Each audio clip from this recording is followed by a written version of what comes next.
Hey, how's it going? It is Tuesday, May 19th, and this is the Morning Star Drive on 117.8. We're on YouTube, so make sure to subscribe, follow us on SoundCloud, and make sure to support us on Patreon. Today we'll get some coronavirus updates, Taiwan and China tensions mounting, 48 states open up in the U.S. and what's the expected outcome, and also going deeper into the Sunday message scriptures. So, how are you guys doing today? I hope that you guys are having a wonderful Tuesday. It's the morning, so there's plenty of time for us to make the day even better. So, Tuesday, May 19th, which means we're already into the second half of the month, right? So let's keep it going this second half of May, and let's do it together here on the Morning Star Drive. Keep liking, keep commenting. I want to hear from you guys and see how you're doing. Now, remember last Sunday edition, we met Hikari from Japan. Great interview, learning who she is and what her goals and dreams are. Be sure to catch up on that Sunday edition.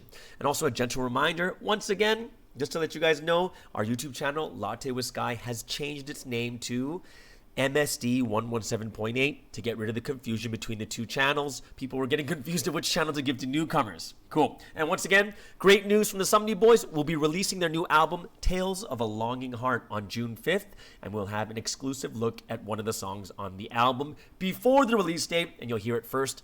You'll hear it here first on the Morning Star Drive. Now, let's get into the featured artist of the day. Today's featured artist is Sung Beats from Canada. It is PB and also Sarah from the UK, and this is a great song. Many people are requesting this one, and this is something that's a really telling song of what's happening right now, what we got to do. As we already into the second half of May, there's really only about a month and a half left before the 5 months ends. There's not a lot of time left, and we have to use the time the best we can. So we're going to hear this song, Lifetime. Listen carefully to the lyrics and know what we have to do next. The second song is from New York, Francis Hahn, jazz and classical pianist. And we're going to listen to one of his jazz tracks called You Are My Everything. So let's sit up, get our day going with these relaxing tracks from our members around the world.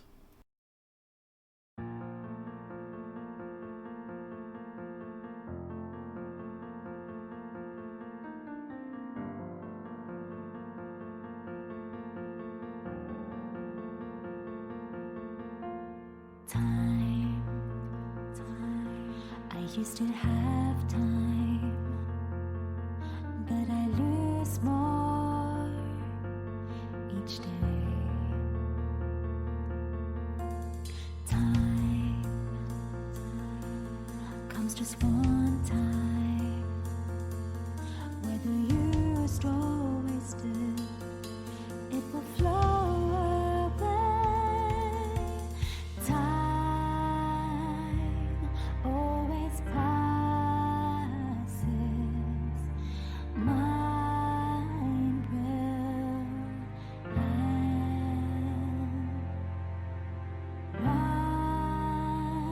Once my time passes,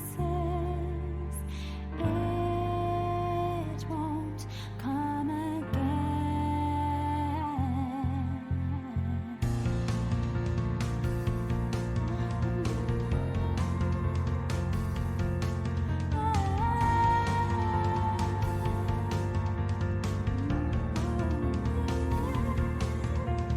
Time, this is my time, and I've wasted so much time. It is this time, and it's great this time before it goes away.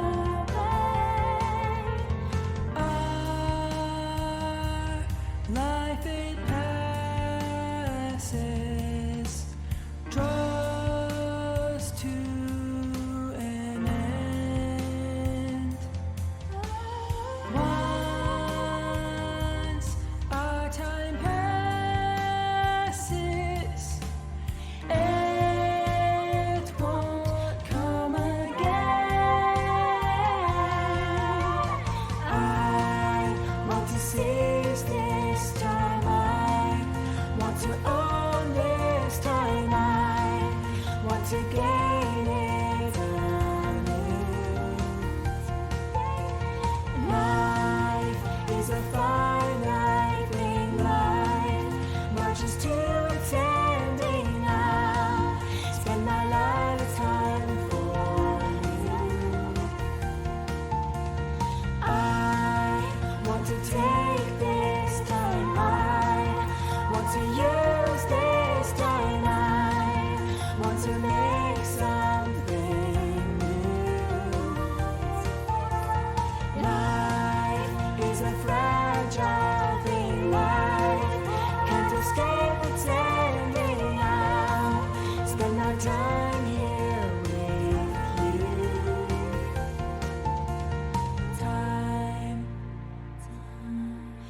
This is our time, and we'll make something new.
And that is Francis Han from New York, and that song is You Are My Everything.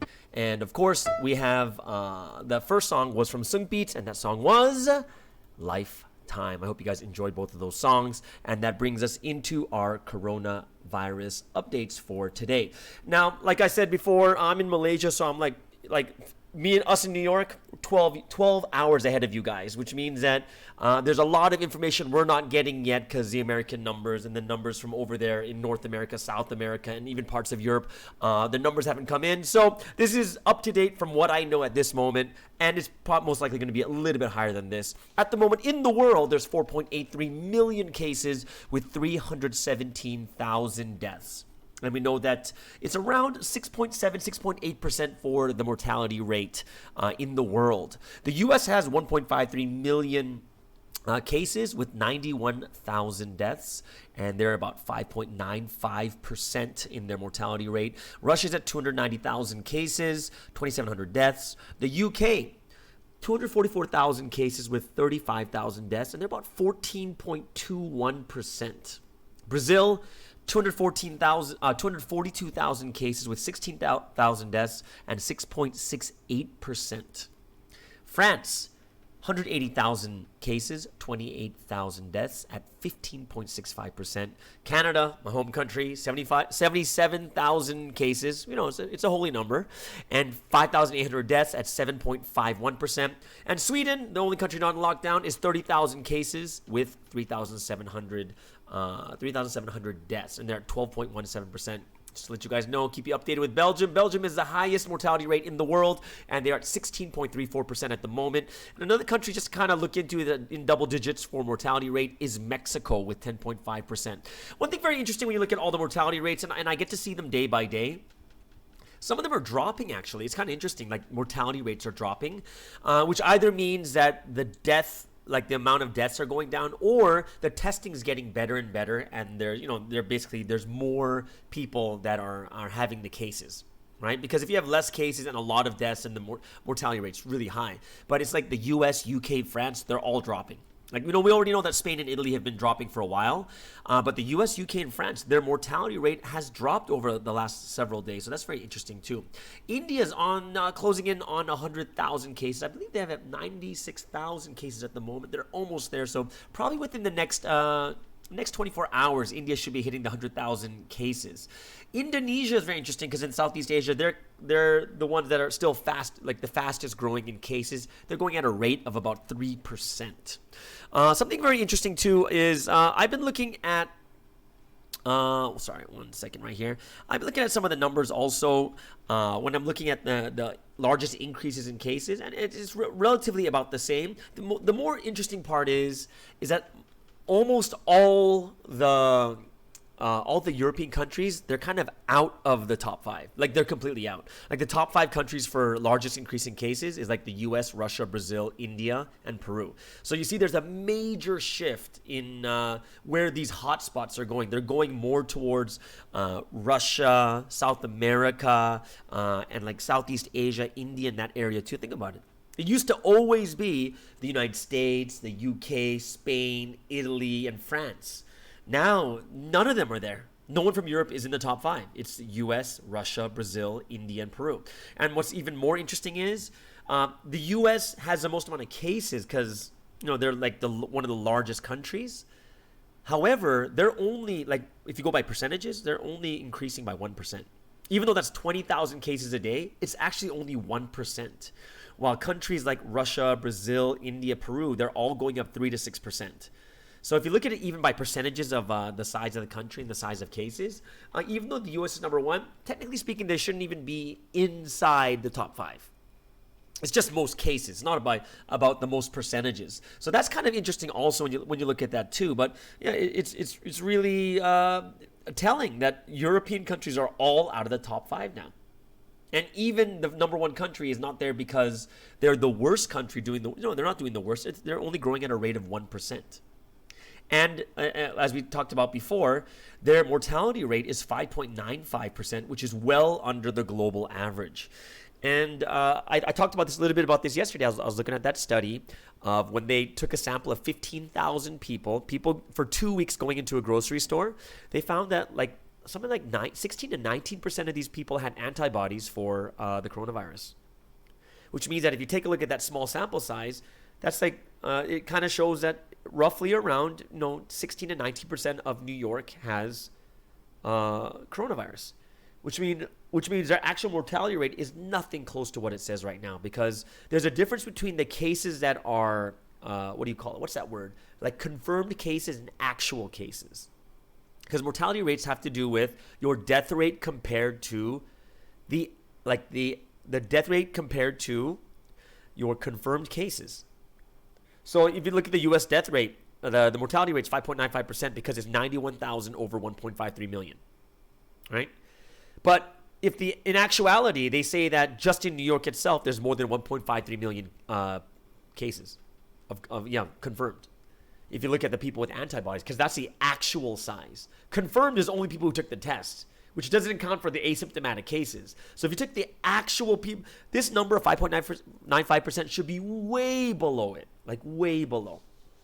So that's probably the same with the UK, Brazil, France, Canada, Sweden, all these countries too. The actual mortality rate should be much lower than it is right now. And like we said, epidemiologists and scientists are all saying that it should be roughly around anywhere from 0.2% to 0.5%, which is, the flu influenza, that's usually around 0.1%. So it's only about 2 to 5 times greater than the influenza, not like what we see now, which is like 100 times greater, right? Well, not even 100, but 0.1% going to 1% is 10 times, right? So it's like if it's 50 times, that's what 60 times is what the U.S. rate is. 60 times what of that of the influenza, but it should be nothing close to that. So that's something just to keep in mind, just to know that it's not quite as we think. All right, so let's get into some coronavirus, like kind of the current news and what's going on. First, I said, there's tensions rising in Taiwan and China, especially over there in the, what's that area called where they're fighting over? Is it the South China Sea, right? And what's happening here is China is doing military drills in Taiwan's waters. And then China's also saying there's an island over there and they're claiming that it belongs to them. And, there's like large-scale landing drills happening in the South China Sea. Taiwan president just got inaugurated for her second term. And now the country's on military alert. And they're purchasing more arms and drones from America, so they can deal with this Chinese army and the things that are going on. Of course, Taiwan is insisting they're a separate statehood. And China, if they continue to insist on this, it seems like there's going to be a standoff in the South China Sea. But the good thing is Taiwan is receiving overwhelming support from other countries around the world, including like U.S. has already sent a guided missile destroyer to the Taiwan area. And of course, China is showing displeasure because of the American activity over there in the South China Sea. But, this is kind of what's been going on, and I'm really hoping that something actually happens because of this. Like, there'll be, no matter as bad as this might sound, but in order for us to get that complete separation with Taiwan and China, there has to be something that has to happen, right? And even right now, as Australia, since April, like the end of April, in the middle of April, they've been pushing for a separate independent investigation in China. They're demanding the WHO to do this, and already 62 nations are backing Australia. Partial independent investigation. So, obviously China is super critical about this, and, they're like, oh, why are they coming against us? But, everyone knows what's going on. So, that's quite interesting what's going on there. And the second thing I want to talk about was about 48 states in America are reopening, even though the interesting thing is the federal government gave this guideline of when you should start opening up your, businesses and easing the lockdown.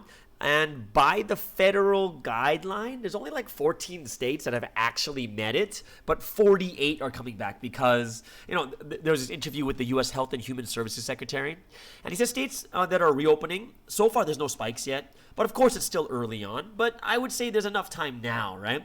But the one thing that the U.S. Health and Human Services Secretary said was these states have the tools to deal with it. And of course, there are serious health consequences, not just for opening early, but also for not reopening. Like, this is not me. This is coming from the U.S. Health and Human Service Secretary. He says that most people are like pegging this as a health versus economy conflict, and it's not. He says it's a health versus health dilemma. Shutdowns have to be balanced. Why? Because with these shutdowns, think about this: regular surgeries, vaccinations, cancer screenings, chemotherapies, just regular checkups are not being done at the hospitals. And that's why it should be done in a very balanced way.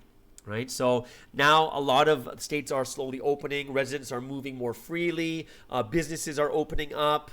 And one interesting thing is in Wisconsin, the Supreme Court overturned the order to stay at home. So basically, the Supreme Court says you've overstepped your line. You can't tell people to stay at home and not open their businesses. You can't do that. Right? So, and also, there was another report from the WHO saying that this virus may never go away. Like, it could be just like a regular influenza, like a flu, that'll come every year. Which means that, does that mean we're going to, like, every time it comes every year, you're going to shut down the economy? That doesn't make sense either. Like, people are going to have to start dealing with this. So, we're not going to stay in lockdown forever. And a lot of the governors and the people in the Senate in America are like, you can't just shut down forever. Like, I know in California, they're like trying to shut it down until like July, August, which is ridiculous. Like, who's going to survive that? If you look at one of the states that is actually, that eased a lockdown before everyone else was Georgia. And on April 24th, essential businesses opened. And at that time, there was like 26,000 cases with like 750 cases a day. And already 2 weeks after, 3 weeks, 4 weeks after, there's no surge in cases. Even Florida is the same thing. They basically did the Sweden format of basically taking care of those that are vulnerable, the elderly and those with pre-existing conditions. They're doing great. They've even opened up sports.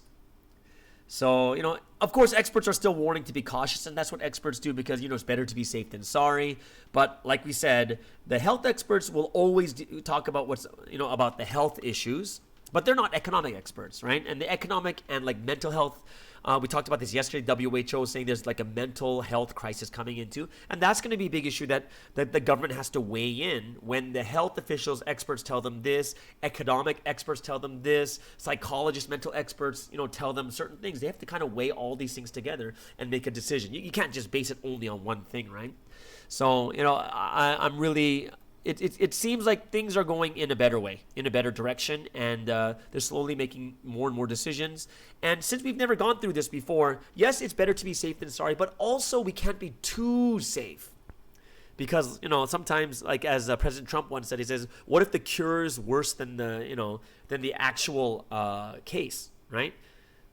Because if you lock down for too long and then so many people are dying or the people, lose their jobs, it's going to actually end up being worse than the actual case itself. So those are the current news for the day. So we're going to go into today's praise songs. Okay, so we had a couple praise songs today. I picked two songs. The first one is going to be I've Come Back, I've Run. Right, so this is a song that all of us can, kind of get ourselves into. And the second song is a slower one. It's like a slow jam. It's the one that everyone can praise to with all their hearts. And that one is To Love the Lord. So let's listen to this praise.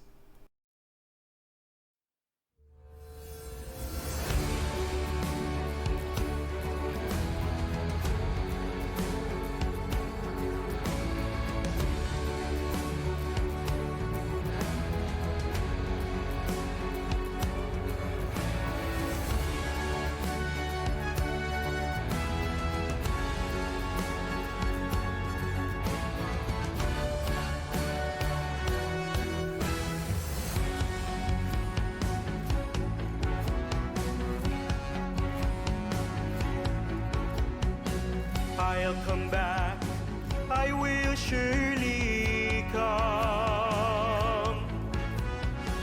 I'll return back to my hometown, to God's heavenly temple. This God promised the Spirit to promise me, and as they said, I'll surely come back. I have run for heaven's will, and today for the will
I'm running once again today. Onwards I've run, and as the body of God, moved by the Holy Spirit, on her wings I flew. I have run endlessly, living in providence. I've lived for the will. I've lived for heaven's will. God and the Holy Spirit looked at me. From heaven they looked at me, and together they ran by my side.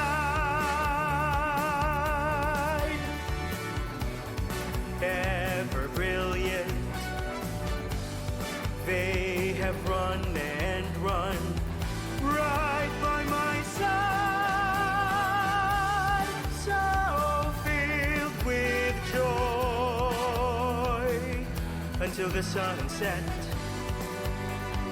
till the moon rose and the stars shone deep into the night.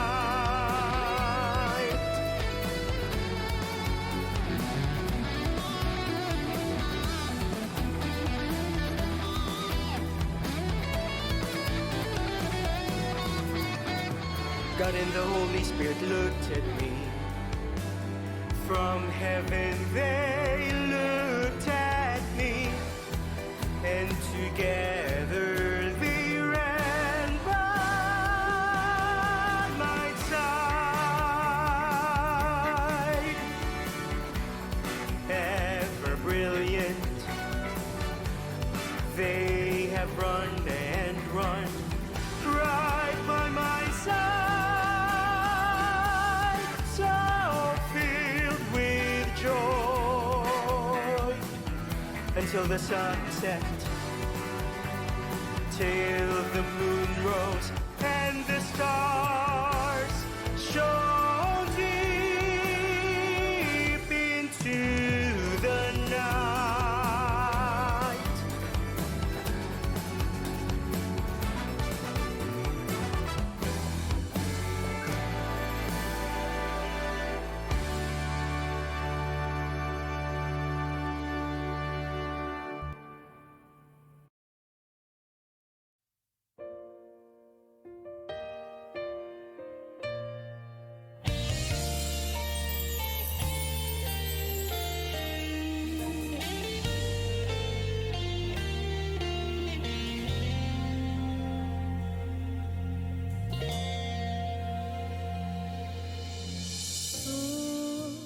I didn't know his burning heart, or just how much he loved me.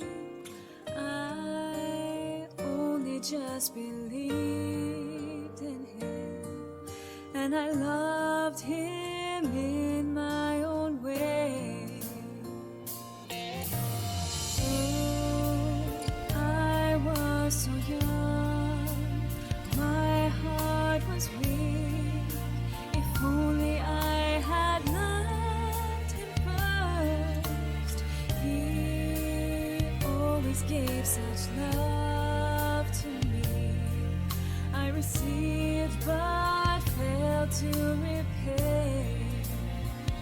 What does it truly mean to love the Lord? Is to keep the words he's given me, living for his will. What does it truly mean to love the Lord? Is to do the things he wants every single day.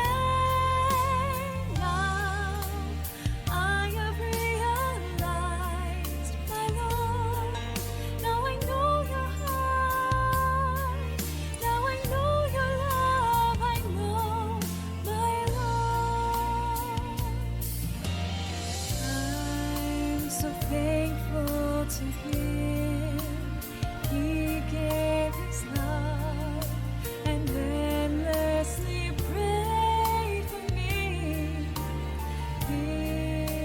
his heart for me never changed.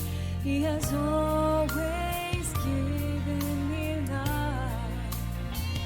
What does it truly mean to love the Lord?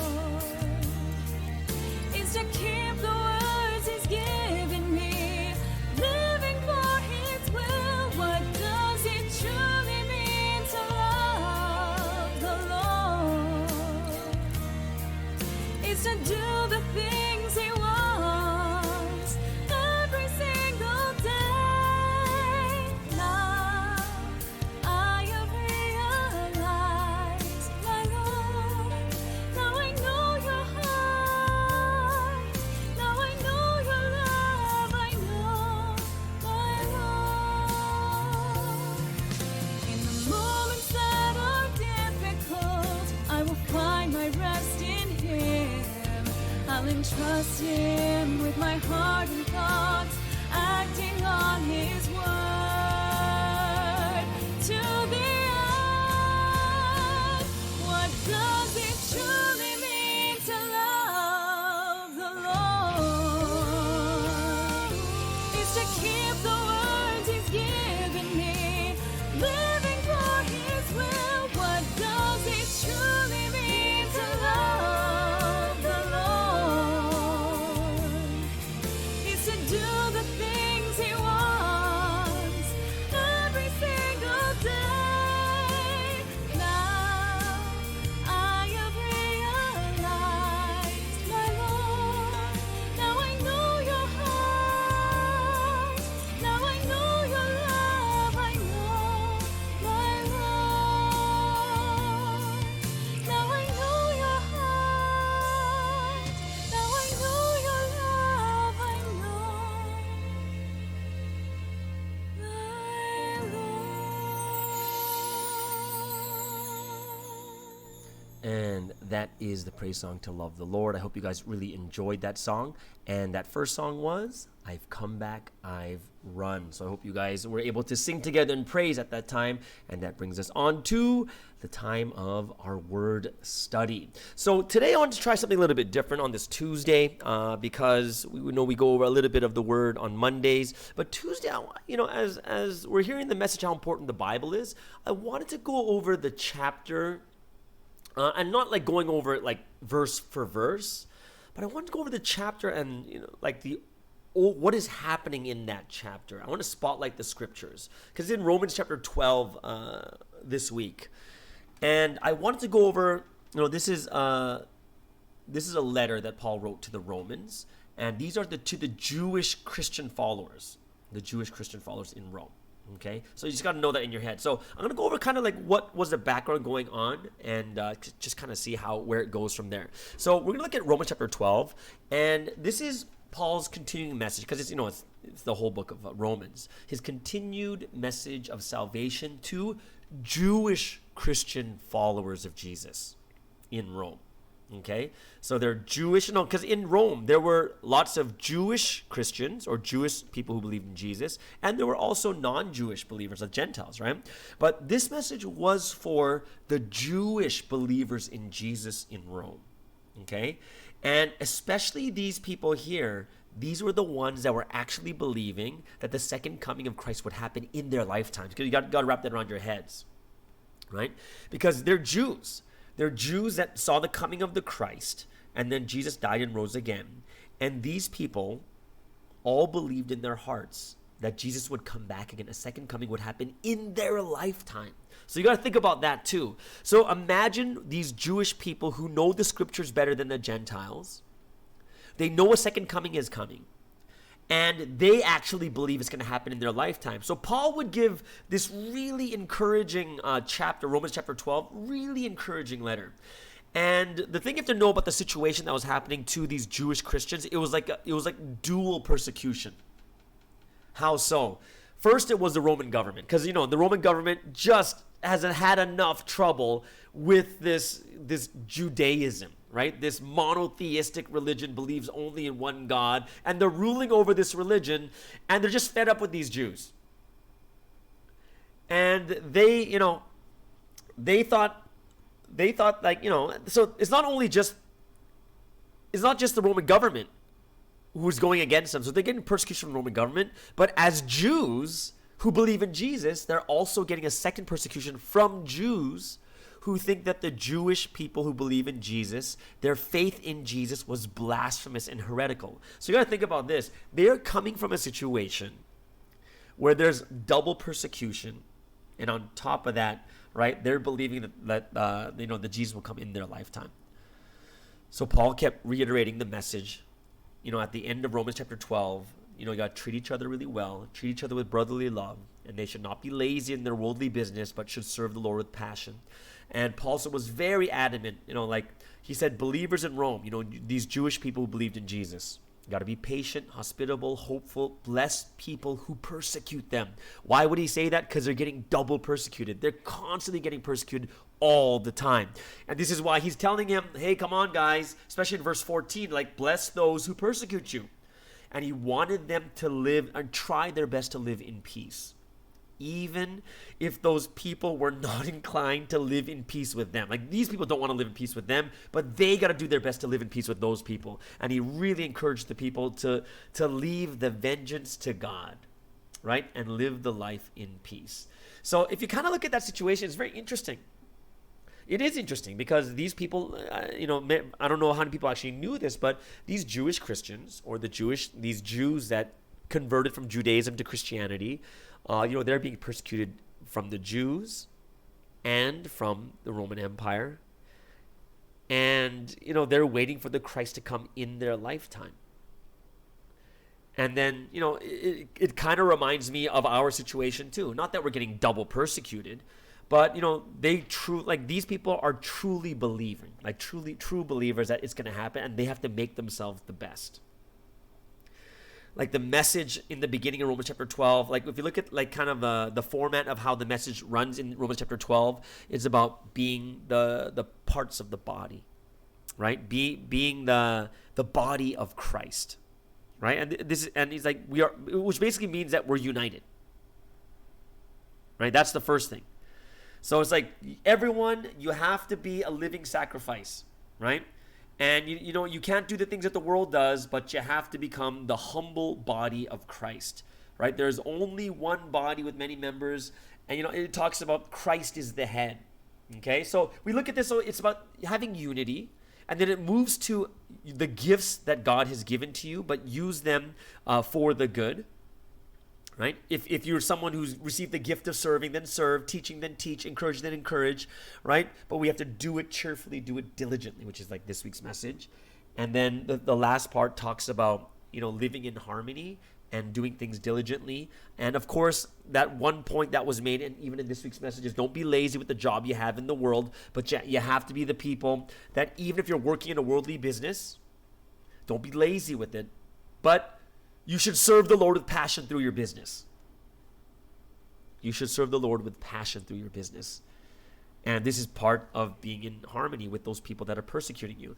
And this is why a lot of times when we really want to understand the scriptures a lot better, if you know the background of the scriptures, it kind of helps you to see why Paul would say that. Like, why is Paul telling people to be united? Why is Paul telling people, to bless those that persecute you? Like, why would you even say that? But when you understand it's going to the Jewish Christians at that time, they're being doubly persecuted. So they're getting worse than, like, the Gentiles aren't getting persecuted by the Jews. It's the Jewish people that converted that are being called blasphemous and heretical.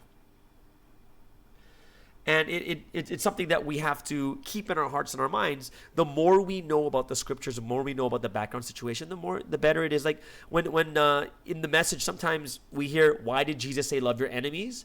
And it's something we just kind of overlook when Jesus says, love your enemies and pray for them. And we're like, all right. And we're like, okay, so we got to love our enemies. But, basically Sunstein tells us, like, what the background is? He's saying it to them because he's the enemy. And when you realize, it's like, oh, that's why he's saying it to them, because that's the situation they're in. The Jews look at Jesus as their enemy, but you need to love your enemies because you don't know who God is working through. And when you hear this, you're like, oh, that's why Jesus said that. That makes sense. But also when you're looking at Romans chapter 12, we have to realize this too. Through, Romans chapter 12, it's kind of shocking when you think about it, right? the continued message to Jewish Christians in Rome and people that believe that the second coming of Christ would happen in their lifetime.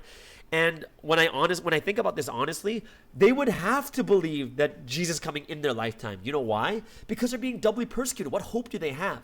Imagine it's like, oh, you're going to be doubly persecuted, and what's going to happen? Oh, nothing. You're going to have to wait for like another 1,950 years before Jesus comes. And you're like, what? Like, you know how discouraged people would be? But it seems like God put it in their hearts that you have to live like he's coming in your lifetime. And I think that's like the proper way to do it. If you saw a real Christian should be wanting to meet Jesus in their lifetime, wanting to meet the Lord's second coming in their lifetime. And that's when they'll live the best life. Because if you don't think it's like the master who goes on a long journey. If you think he's not coming back for a long time, you're just going to do whatever you want. And you become lazy, and you become someone who doesn't do the responsibility and mission you're supposed to do. And that's what we see a lot of that happens with a lot of Christians is you don't really believe it's going to happen in your lifetime. And the answer is they don't know when. And that's reality. And they have to realize it that way. But how much more, if you think about it, to the people who've already received? Like, that's the difference between the Jews who didn't believe in Jesus and the Jews that did. It's a different lifestyle, and they have to prove themselves. And that's why Paul would say at the very beginning of Romans 12, it's a very, very famous verse, right? You offer your bodies as a living sacrifice, holy and pleasing to God. This is true and proper worship. Don't do it like the world. You got to show them you're better. And it kind of shows it to us too. Here, like Romans 12, verse 1 and 2 is talking to us too.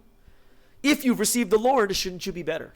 Right? Shouldn't you read the Bible more? Shouldn't you understand the Bible more? Shouldn't you preach more? Shouldn't you be the ones, who pray more? Shouldn't you be the ones that are not going to be like the world? And we have to change the way that we see and change the way that we kind of live our lives, the way we do service, the way we live at home. So I hope that this helped you guys out a lot with kind of understanding where the scriptures are coming from. And I hope, we can do this every single week on a Tuesday. I can make that the Tuesday podcast. Monday, we'll work on the Sunday message. Tuesday, we'll work on the scriptures. And then Wednesday, we'll go into the Tuesday pre-dawn. Thursday, we can go into the Wednesday message, unless it's going to be the great songs. And we could just set something down there so that we can have an expectation of what we're going to learn each and every time. Cool. And that brings us to my song of choice. Yay. And I actually was going to pick another song. I was going to pick a song from the 80s called The Postman Song, or Because I Love You, from Stevie B. And that song went number 1 for 4 weeks straight. But the crazy thing is, I was checking this song from Stevie B on YouTube, and guess what the recommended song, the one right, on the right side, it shows you like the other songs that are related to it. And then that was a song I was like, ooh, I want to do that song. And this song is one of my favorite karaoke songs.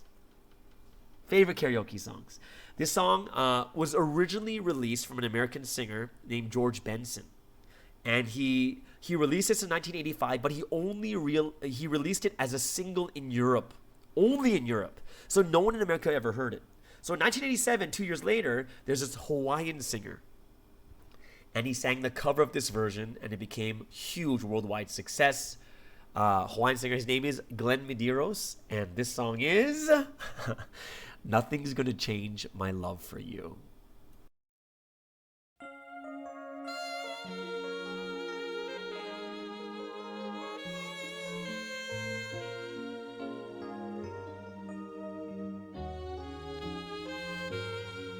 If I had to live my life without you near me, the days would all be empty. The nights would seem so long. With you I see forever, oh so clearly. I might have been in love before, but I never felt this strong. Our dreams are young and we both know they'll take us where we want to go. Hold me now, touch me now. I don't want to live without you.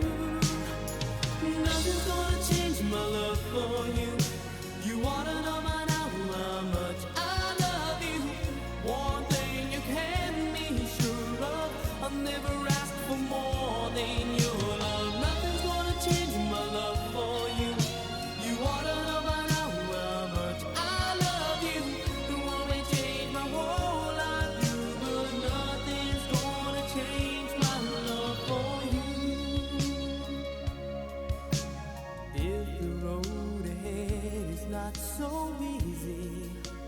Our love will lead a way for us, like the guiding star. I'll be there for you if you should need me. You don't have to change a thing. I love you just the way you are. So come with me and share the view. I'll help you see forever too. Hold me now, touch me now. I don't want to live without you. Nothing's gonna change my love for you. You wanna know my how much I love you. One thing you can be sure of, I'll never ask for more than your love. Nothing's gonna change my love for you. You wanna know by now how much I love you. You won't change my whole life through, but nothing's gonna change my love for you. Nothing's gonna change my love for you. You wanna know by now how much I love you. One thing you can be sure of, I'll never ask for more than your love.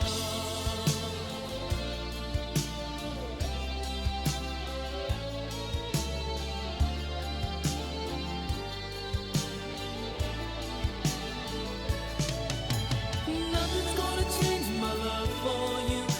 You wanna know by now how much I love you. One thing you can be sure of, I'll never ask for more than your love. Nothing's gonna change my love for you. You wanna know by now how much I love you.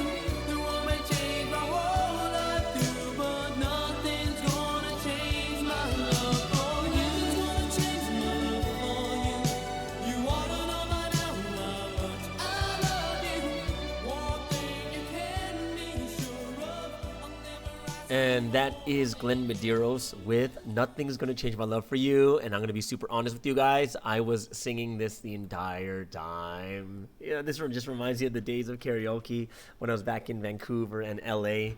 And this would be like my go-to song. Like, you know, that's the one I can do it like full shimjung, straight up, like, nothing's gonna change my love for you. And I'd be just like singing it the whole time. And you know, like that ending part just repeats the chorus over and over again. I would just keep singing it. Like, you know, most people would cut it off at the end, like, all right, okay, I'm done. I would just sing it straight to the end. 4 minutes straight. Nothing's gonna change my love for you. And I just sing it all the way to the end. Yes, brings back good memories. Yeah, like I said, that song's from 1987. So for me, I was like 9 years old at that time. Whoa. Okay. But either way, yeah, I sang it when I was in high school too, and also in university because it was a great song. All right, and that moves us to today's story. Today's story is really special. It's really cool too. And once you guys hear this, you guys can be like, "Oh, like it's so cute." But this is a really really cute story. And when you start hearing it, you'll be like, "Okay, that's a cute story." Okay, so this is from someone in New York. Okay, it's from someone in New York, and yeah. So just listen and enjoy. It was the summer retreat in New York. Visitors coming from all over America. It was the biggest retreat we ever had. And on top of all this, Sunstein was going to call through the internet to see us.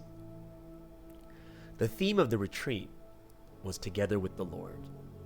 And this is where the Sumney Boys and Mariah Henry created that song just for this retreat.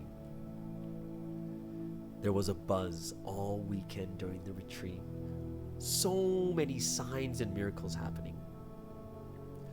On the day, we were getting ready for the internet video connection. Events going on here, activities, people going hiking, games for the kids, educations.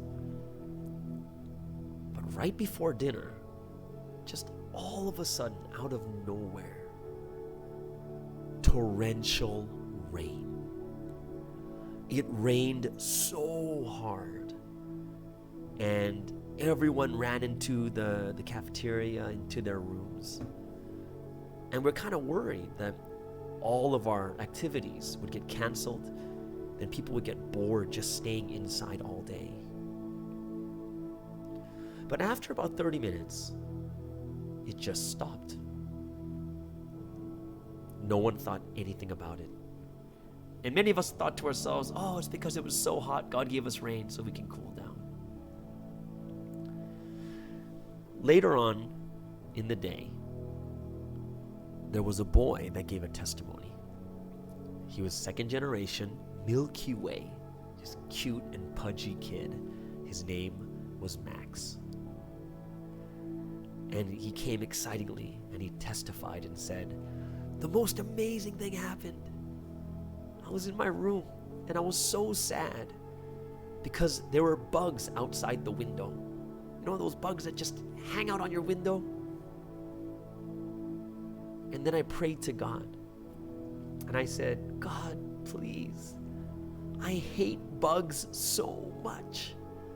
Please get rid of these bugs. Suddenly, a torrential rain came down for 30 minutes and wiped the bugs off the window. Max was so shocked that God would answer his prayer and he would do it just for him. And at that moment, we all realized at the same time, oh, the rain came down, not for us, but it was to answer the prayer of this Milky Way child who gave the most sincere prayer. And Max testified while with his tears welling up in his eyes, and he said he really felt God at that time. I hope you guys really enjoyed that testimony. For me, this is like a testimony from 2018, I believe.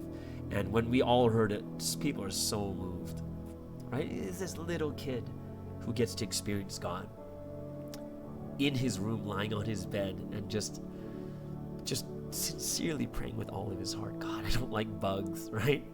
It's cute, isn't it cute though? It's so cute. He's like, I don't like bugs. And God answers his prayer. And I hope that, just from seeing this, that God will answer the sincere prayers. God will listen. And the one thing we do know that the word tells us all the time is, it really depends on how big the prayer is. Because the bigger it is, the more preparation it needs and the more time it needs. So for this prayer, once again, you realize, wow, God, he's really listening, even to the smallest and to the littlest of us. And it's the thing that matters the most to God is not so much the importance of the prayer in our hearts and in our perspective. It's actually the importance of that person who's praying. And with that most sincere prayer, God was able to answer it. So I really hope you guys enjoyed that testimony.